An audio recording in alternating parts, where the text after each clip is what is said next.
with your friends? Yes, pa. Hindi ka makakausad niyan kung di ka nagdungon pabalik. Baba muna kayo. Mukhang kailangan na itulak.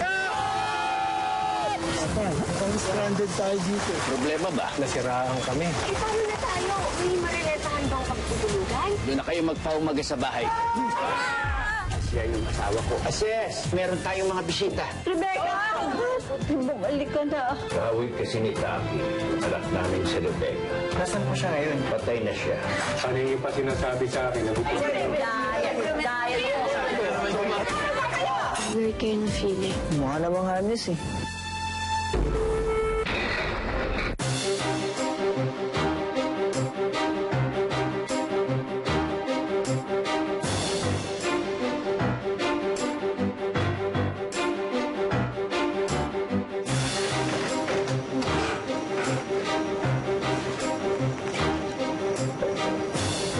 Sobrang weird niya.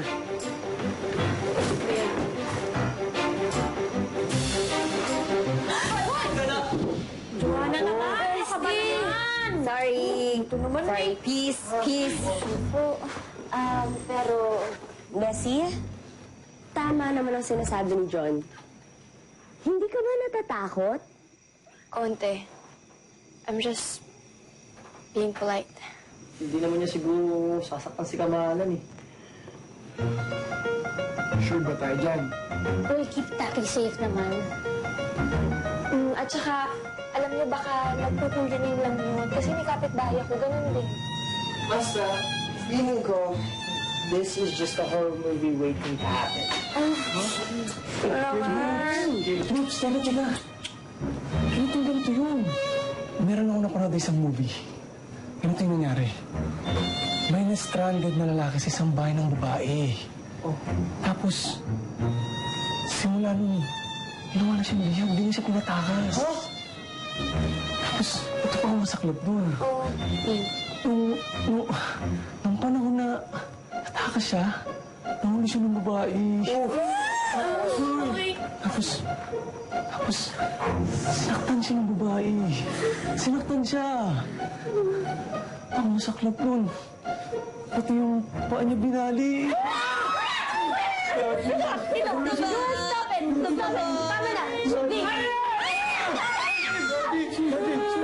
Daddy, ako na lang. Daddy.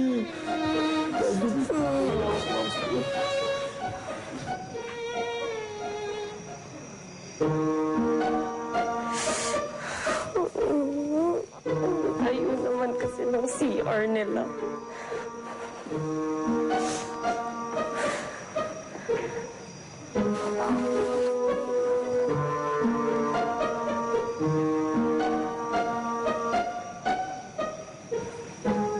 Nakakaya ka sa mga bisita.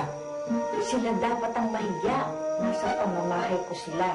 Sila ang naglalayo sa atin kay Rebecca. Hindi nga siya si Rebecca. Siya yun. Binalikan na tayo ng anak natin. Sus, itigil mo na ito. Hindi siya ang anak natin. Malulungkot ka lang kapag umalis sila. Hindi nilang mailalayo si Rebecca sa akin ulit. Hindi ako papayag na umalis ulit si Rebecca.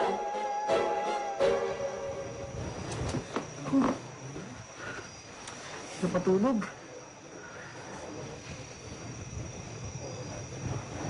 Nga, no?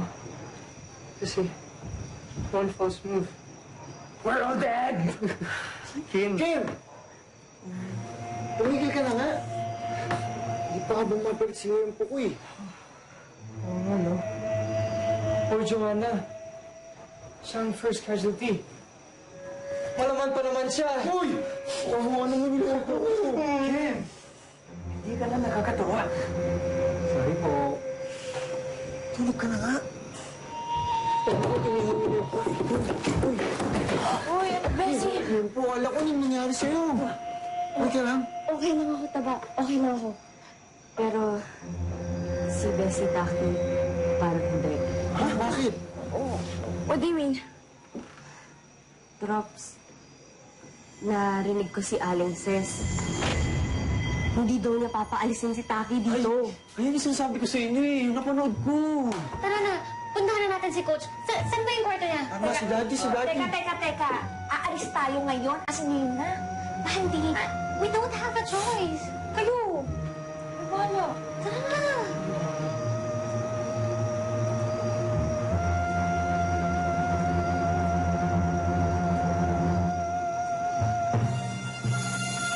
Coach. Let's go. Sige, okay. Sige, mag-ingay. Demba, muna ka. Ikaw kaya. Ikaw na, nakaganyan ka na.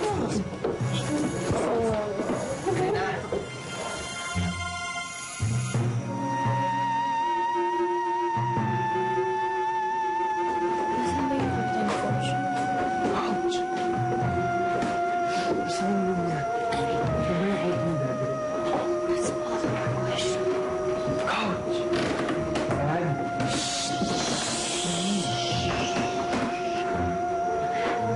I think it's one of Coach Freddy. Ouch!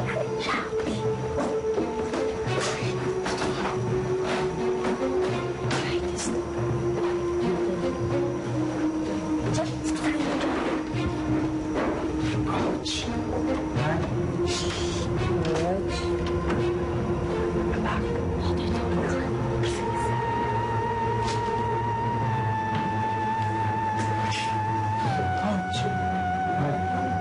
Ouch! Daddy?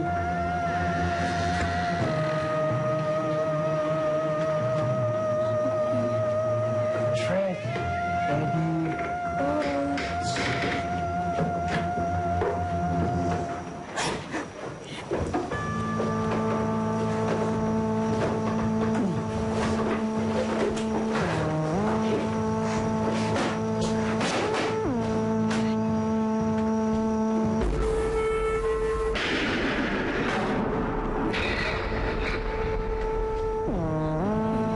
Kaki?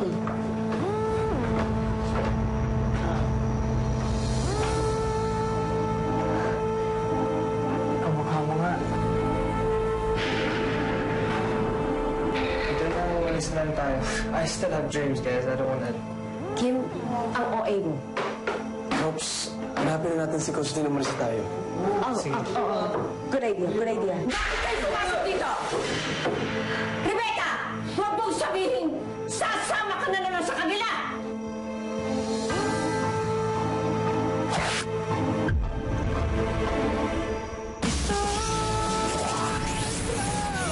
Rebecca, dito ka sa akin! Dito ka sa akin! You're really my sister! Sa akin! Rebecca, huwag ka na umalis. Huwag na po kayo umiyak. Iiwan mo na naman ako.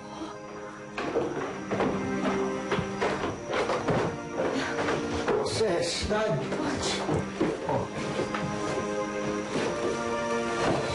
Pagpasensyahan niyo na asawa ko. Buti na lang po hindi nasaktan si Taki. Kasi ibang usapan na yan. John, Hindi pa ako nagtitimpi. Malungkot lang talaga si Aling Ses. nag-iisang anak namin si Rebecca. Binigay namin lahat sa kanya. Pero umibig siya at nakipagtanan. Hanggang sa malaman namin na minamaltrato pala siya ng kanyang asawa. Namatay siya sa lungkot. Simula nun, naging mag-uulyanin na si Sis. Pero may mga araw na maayos naman siya. Kamukha lang ni Taki si Rebecca. Kaya siguro nagkakaganyan siya ngayon.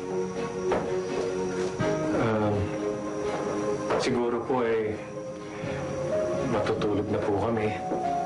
Tapos bukas po ng umaga samahan niyo na ako doon sa talyer para mapahis ko na yung sasakyan namin at makalis na kami.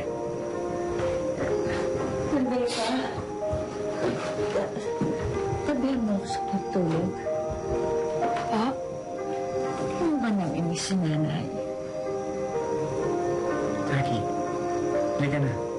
Let's go to our room. Hindi ka ba naaawa kay nanay? Pwede po? Taki, She's harmless, kuya.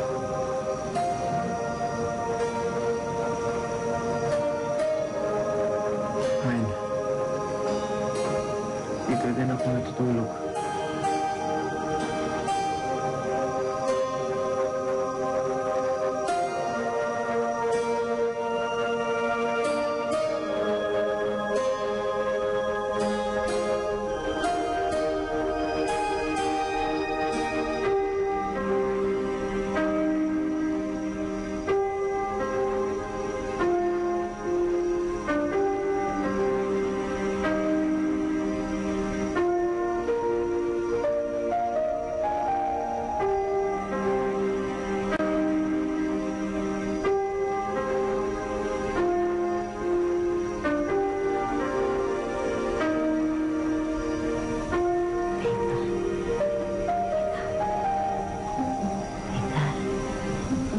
Becca, gising.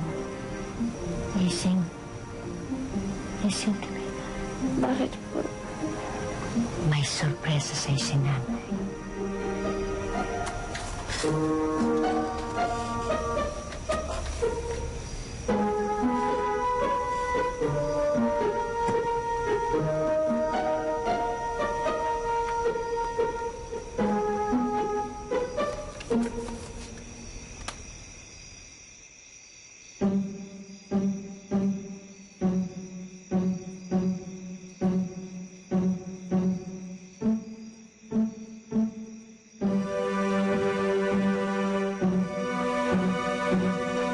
Ano po?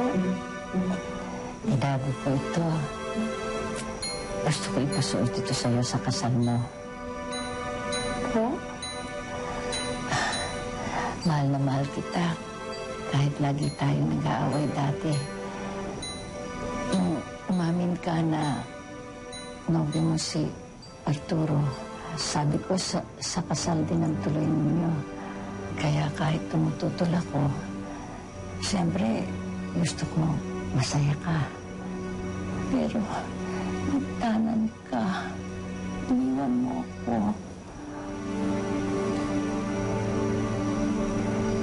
Sorry po. Wala na yun. Napatawad ka ni nanay.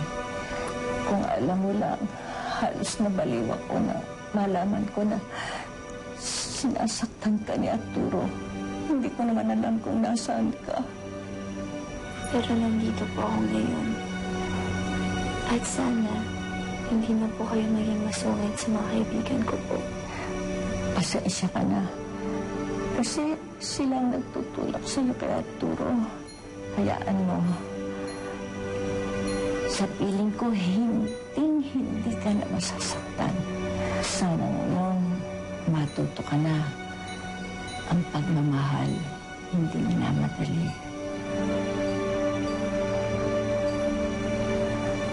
Oh, huwag ka na umiyak. Huwag ka na umiyak. Masarap ang magmahal. Masarap ang paikutin ang iyong mundo sa taong iniibig mo. Pero lahat ng bagay na minamadali at wala sa tamang panahon ay nakasasama. Tama po kayo. Kaya parang ayoko na nga po eh. Napagdaanan na yan lahat ni nanay dati. Maniwala ka sa akin. Bigyan mo ng oras ang sarili mo. Ibuhos mo ang pagmamahal na ibinibigay mo sa iba. Sa sarili mo. Makikita mo. Matututo ka ulit magmahal. At mas magiging matalino ka.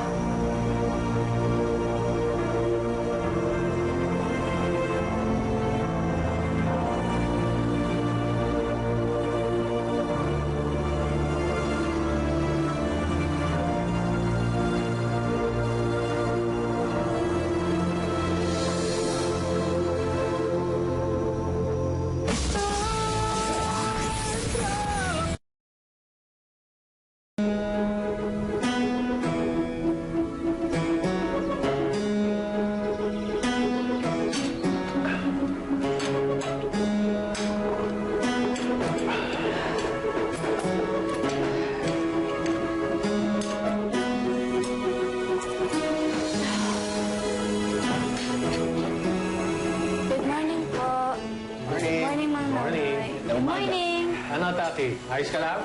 Okay naman po ako, don't worry. Good. Isip na kita buong gabi kamahalan eh. Pinantayan ko yan. Ano po po yung mga iba?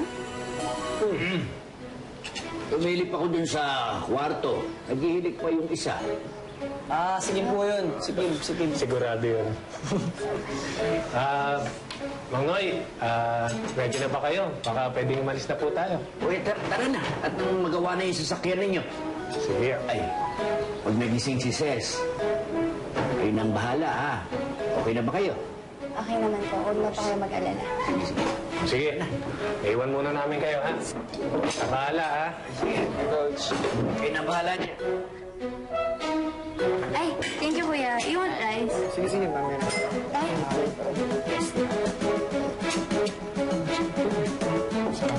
no. He's gonna get rice with me. Walang diet dito. Good morning, Trops. Morning, Joanna. Hi. Oh, Bessie. I'm so glad you're safe. Pero Trops, may problema na naman tayo. What? Si Zoe, masama ang pakiramdam. Ano?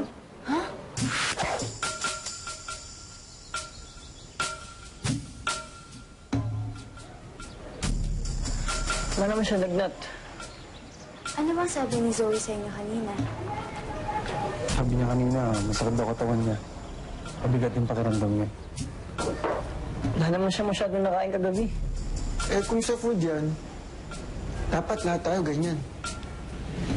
Hindi kaya, pinulam siya ni Aling Sis. She would never do that. Mabait si Aling Sis. But Taki, how can you be sure? Maybe she put a spell on you two habang natutulog ka. Kaya pinagtatanggol mo siya. Pati ba naman ikaw, kuya?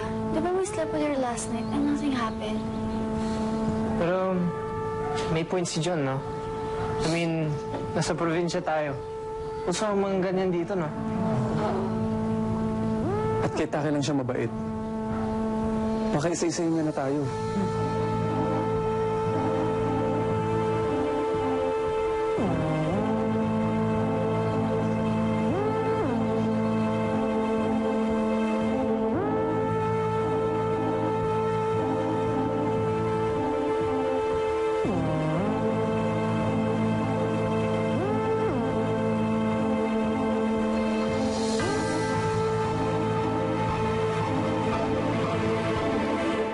We need to go now. Ay, kung magpatulan ng paa. Hindi ako maging pulutan dito, ah. Okay ka lang?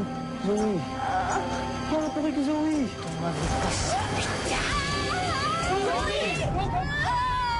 You're all wasting my time coming here unprepared. I expect fresh ideas from all of you. Kenneth, what do you think? Ako po? Guys, meron akong idea. Ay! Let's share a scary story. Bonfire. Dapat may scary story.